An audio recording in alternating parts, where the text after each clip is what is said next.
Hello viewers, I am Mr. Dilip Kumar Pal, stands before you with an important video of the paper Political Process and Institutions in Comparative Perspectives of 4th semester of the paper number 8. Today's video is types of election. It is observed in paper 8 of 4th semester and the name of the paper is Political Process and Institutions in Comparative Perspective. The topic types of election is a very important topic of paper number 8. In this video we will discuss as many as 17 to 18 types of methods of election. I request my viewers to watch this video attentively and in course of watching write down your notes so that there will not be any problem for your notes. So let us start. What are the methods of election? In the present society, democracy is a system which has no alternative. It is a system which is recognized by all civilized nations of the world and civilized people of the world that democracy is the best system. But democracy will work well. Democracy will fulfill its goal if it will have right type of election. So election is very much important in democracy. Let us start. Elections are of many categories. The first one is direct election. Direct election means it is a system where people select their candidates or elect their candidates directly by casting vote. Whenever people elect their candidates directly by casting votes, it is known as direct election.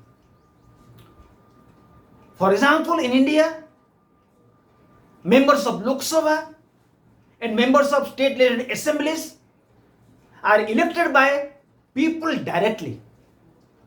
It is the example of direct election.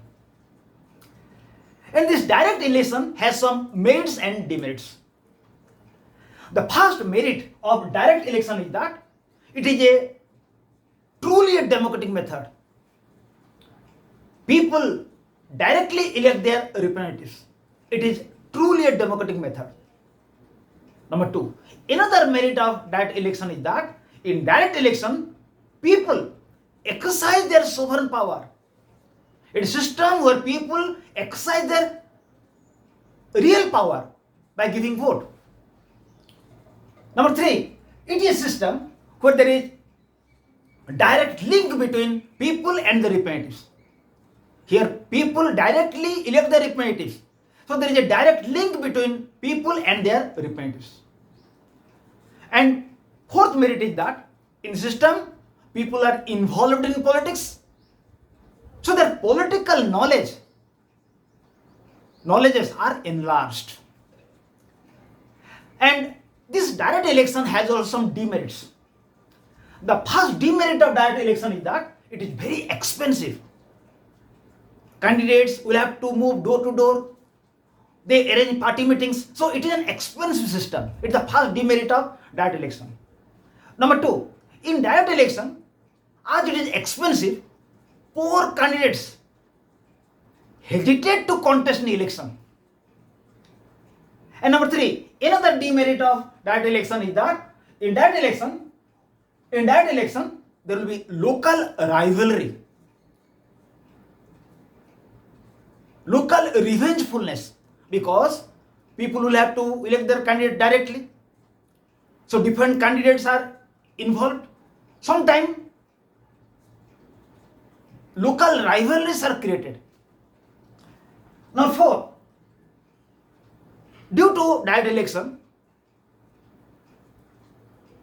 there are chances of local rivalry. If people will give vote to one, other will feel, and he will be revengeful. So sometimes people avoid to give their vote. So these are the merits and demerits of direct election. Now let's see, what is a indirect election? Indirect election means people do not take part in the election directly, or between people and representatives there is no direct link. For example, in American voters, they elect the members of electoral college, where there are 535 members are found. They will elect president of America and vice president of America. So between American voters and American president, vice president, there is no direct link. It is indirect election. In a similar manner, in India also, people elect members of Lok Sabha, members of State Legislative Assembly. They will elect president. Again, members of parliament elect vice president. So indirect election means between people and the representative, there is no direct link. And this indirect election has also some merits and demerits. The first merit of indirect election is that indirect election is less noisy and there is no chance of political rivalry and political revengefulness.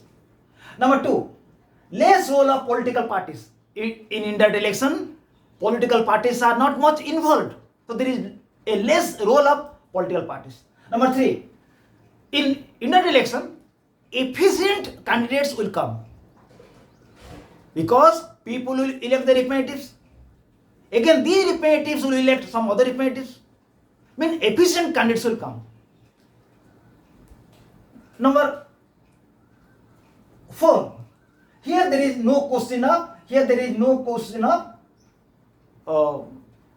rivalry. So these are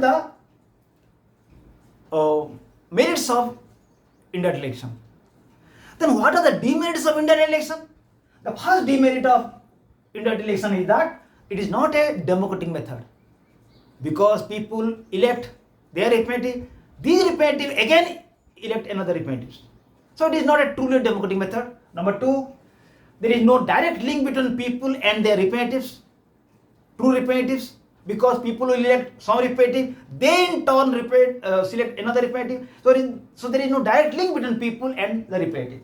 Number 3, there is less political education. In indirect election, involvement of people is comparatively less in election than they are involved in direct election. So here, people will not be politically so much educated. They will not get so much political knowledge. Again, in indirect election, I have already told you that there is no direct link between people and true representatives. Just like India, there is no direct link between voters of India and the president, because voters of India elect members of parliament, they elect members of state legislative assembly, again they will elect the president. So just as direct election has merits and demerits, indirect election has also merits and demerits.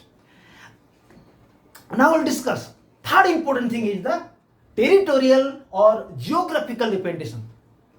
Territorial or geographical representation means a country is divided into various territories. From these territories, people elect their representative, irrespective of caste, color, profession, etc. A country is divided into various parts. From every part, people will elect the representative. For example, Lok Sabha has 543 members. India has been divided into 543 parts. From every part, a member of Lok Sabha is elected.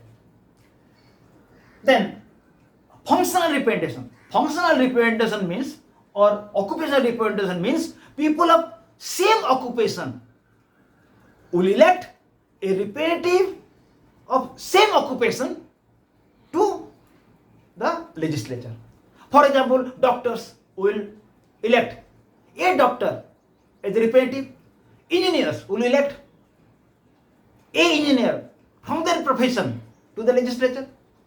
So, occupational or functional representation means people those who are engaged in one type of occupation, they will elect a person from their occupation to the legislature so that their problems and grievances will be solved in a easier manner. Now discuss competitive election. It is another method of election. Competitive election means people can cast their vote to any person. They can choose any representative. It is competitive election. And it will be more clear if we will discuss non-competitive election. In non-competitive election, which is observed in communist countries, candidates are given by the ruling party to the people, among whom people will have to select. People cannot vote, people cannot elect a candidate of their own.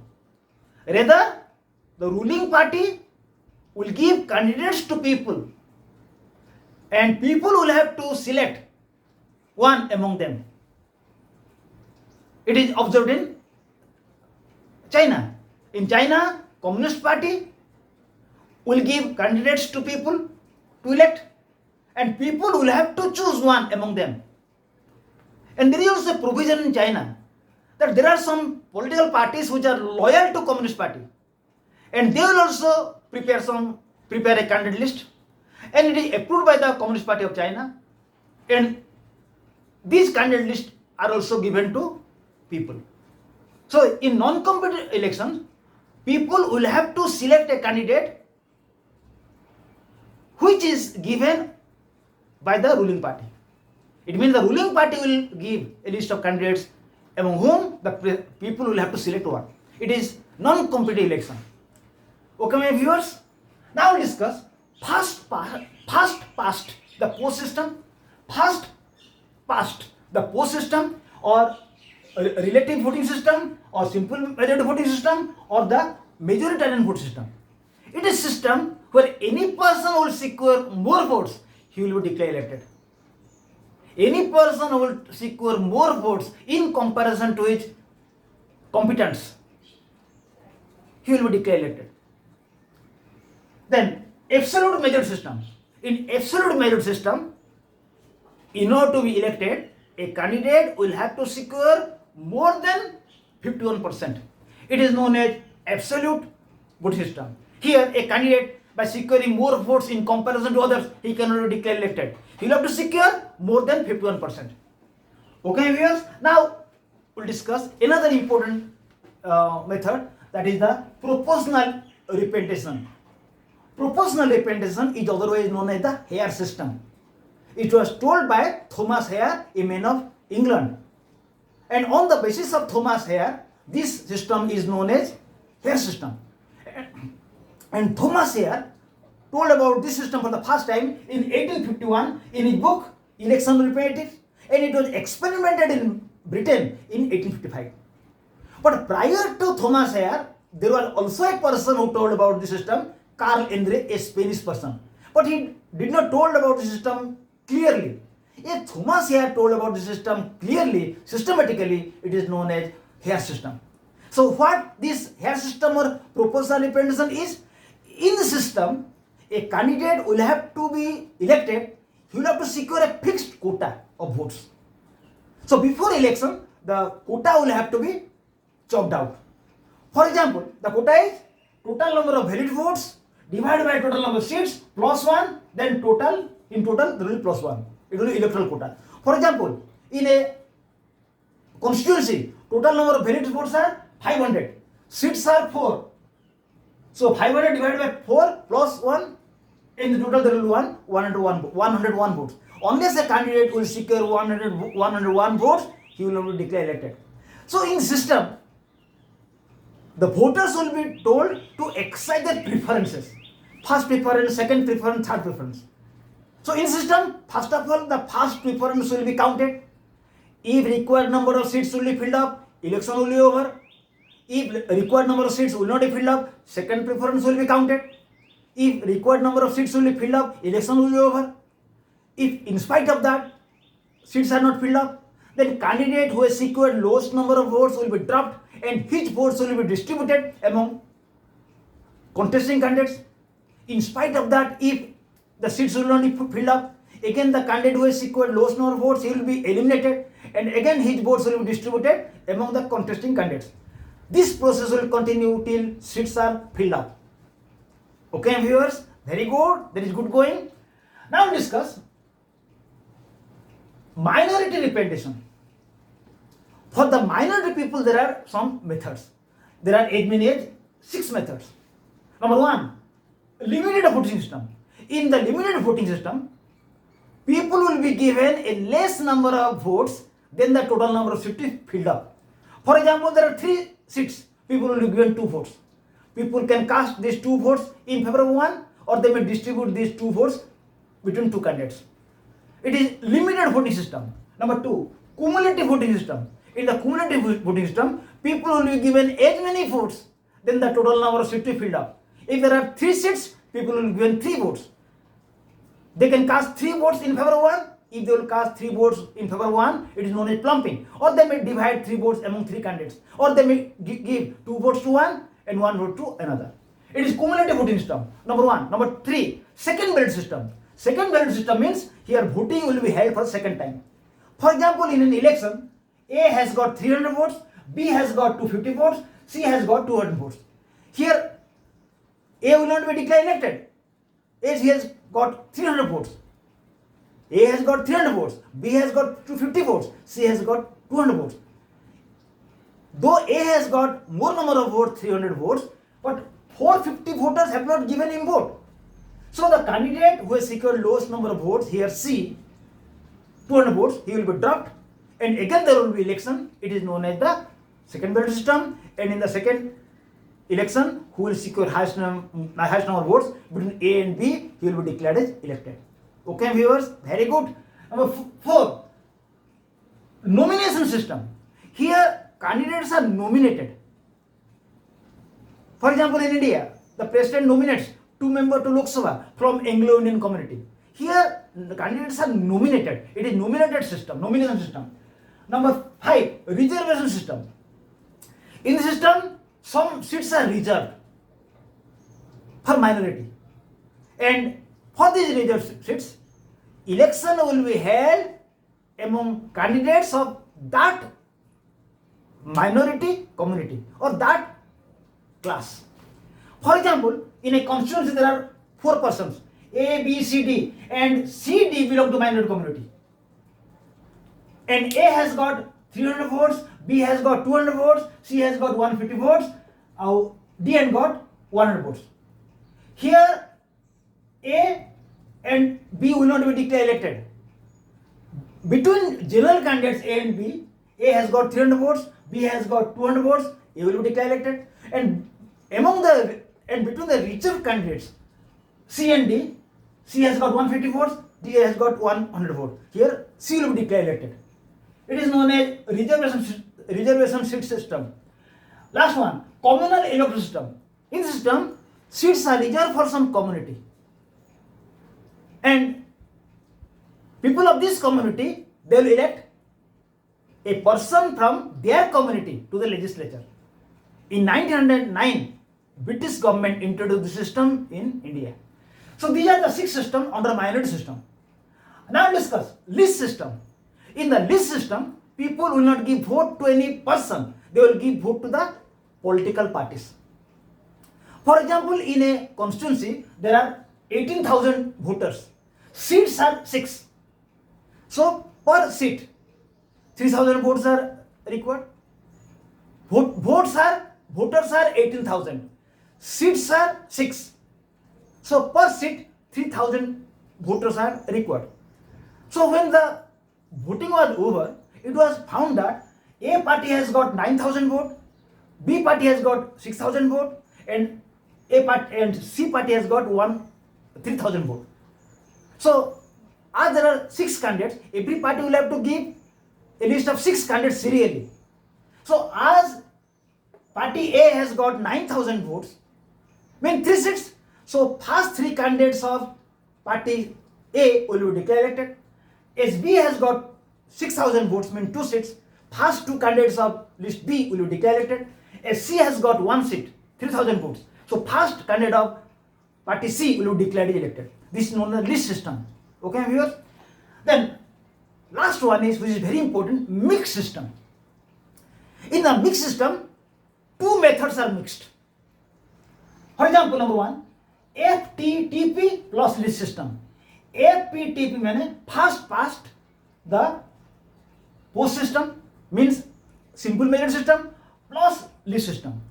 In the system, for example, in a constituency, there are 500 voters. Its half is 250. So for 250 voters, there will be simple majority vote system, and rest for 250 voters, there will be list system. Here, relative voting system and the list system has been mixed. For example, in a constituency there are 500 voters, it's half, 250. For 250 votes, there will be simple majority system, and for 250 voters, there will be list system. Then another mixed system is FPTP, first past the post system plus alternative vote system. In the system, the voter will be given 1 vote,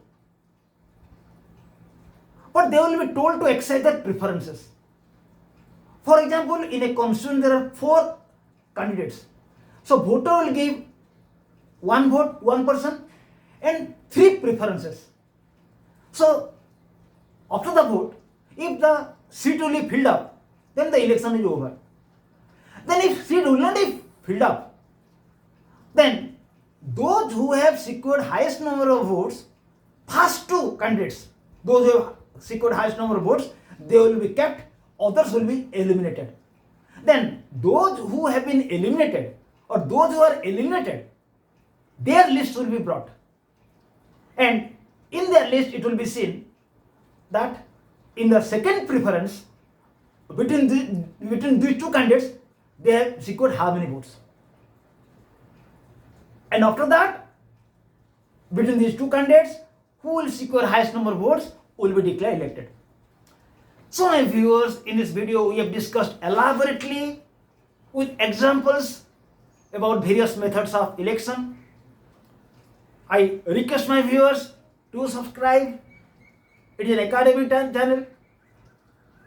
Recommend your friends for the same, so many students will be benefited. Thank you. Again we will be here with another video. Till now, goodbye to all.